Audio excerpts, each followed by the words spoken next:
Listen, here's a charge off deletion request letter based on the FCRA that you can use to apply pressure and get your charge off removed. Now, not all guaranteed, but these codes are what you want to use in order to make sure that you apply pressure to them and hold them accountable for the things that they need to be doing. So let's dive straight in.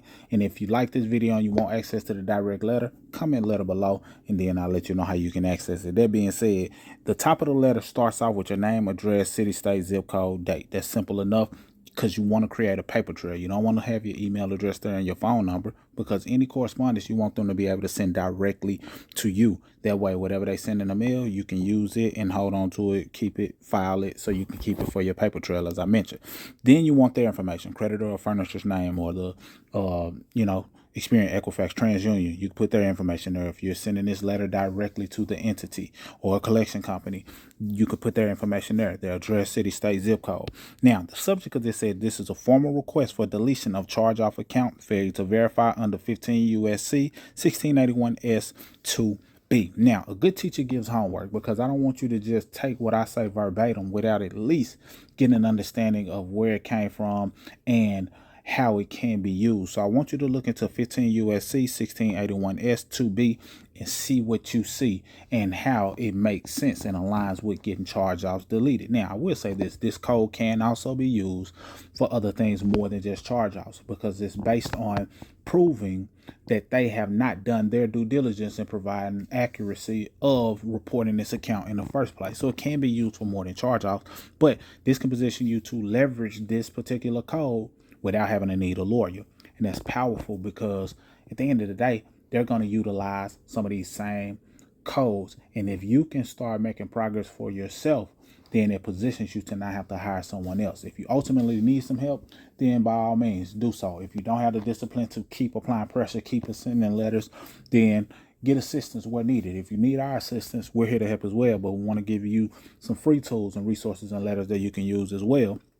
That way you can get the job done. So the letter starts off with, to whom it may concern. This letter is in reference to the charge-off account listed under, and you'll put the account name or number. You put the account name and whatever number you put it exactly as it shows on your credit report or your consumer report.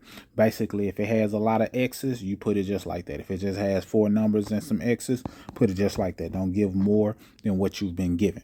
And it says it's currently being reported on my consumer file. Under 15 USC Code 1681 S2B of the Fair Credit Reporting Act, FCRA, you are required to conduct a reasonable investigation after receiving notice of a dispute from a credit reporting agency. This investigation must verify the accuracy, completeness, and validity of the information that you're reporting. See, that's what that is all about, the accuracy, the completeness, and the validity. If they're not doing those things, then there's grounds for removal. So it's easy to point out what's not being reported as accurate because you can look and see across all 3 bureaus, they may have some different information. Well, all 3 can't be right if something is different about the same account, the same person, but they all have different information in a particular area. Quick example is if you look at your last activity date on your credit report and you compare it across the board, I can almost bet your bottom dollar that there's going to be one of those or multiple of those that do not match, which means that everybody can't have maximum possible accuracy and completeness, which means that it may be some inaccurate information, not verified information that's being reported that's hurting your score and keeping your score from being higher than it could be. In many cases, when it's dealing with a charge off, that can be keeping your score 100 plus points lower than what it should be. That being said, let's keep going. It says, to date, you have failed to provide proper verification or documentation that confirms this account is being reported accurately. Therefore, your continued reporting of this charge off is a violation of federal law. I now demand the following: immediate deletion of the account from all credit reporting agencies, written confirmation of deletion within 30 days of the receipt of this notice, cease any further reporting of this unverifiable information. And then it goes on to say failure to comply will result in formal complaints being filed with the CFPB, the FTC, and my state attorney general. I will also consider legal actions for violating my consumer rights under the FCRA. All of these things are things that you can do. You can file a complaint with the CFPB. You can do some things with the FTC. You can contact your state attorney general because they're operating in your state if they're trying to collect or they're reporting with you being in whatever state you're in, as well as you have the ability to take legal action. Then it says this is the final opportunity to correct this violation before escalation. Sincerely, and then you can just put your name. You don't have to sign it because of different reasons, but you can just put your full name. Simple and plain. So this is a letter that you can use to your advantage to get charge off removed, that I'm providing 100% free. I've used this code to get things deleted, and I know this code can work for you as well. And it's great to have different types of letters and things that you can use. That way they can't say that you're sending a letter that's just totally a duplicate. Even if you take this letter and you make adjustments to it, don't lose the sauce within it. Don't lose the power of the things that are within it.